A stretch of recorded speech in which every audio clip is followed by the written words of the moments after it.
পেঁপে চাষে দ্বিগুণ ফলন পেতে এবং লাভজনক করতে আমি আজকে আপনাদের 8টি টিপস দিব। এই 8টি টিপস আপনারা ভালোভাবে পালন করলে পেঁপে চাষে হতে পারবেন লাভজনক এবং পাবেন ডাবল ফলন। 1 নম্বর, উঁচু জমি নির্বাচন করতে হবে, কারণ পেঁপে গাছ পানি সহ্য করতে পারে না। 1-2 দিন পানি জমে থাকলেও পেঁপের গাছ মরে যায়। 2 নম্বর, চারা তৈরির উপযুক্ত সময়।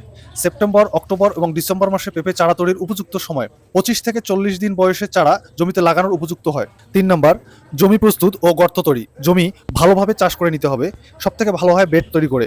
4 নম্বর, গর্তে সারের প্রয়োগ। প্রতিটি গর্তে 15 কেজি গোবর সার, 550 গ্রাম টিএসপি সার, 250 গ্রাম জিপসাম, 25 গ্রাম বোরাক সার, এই সবগুলো সার গর্তে মাটির সাথে ভালোভাবে মিশিয়ে নেবেন।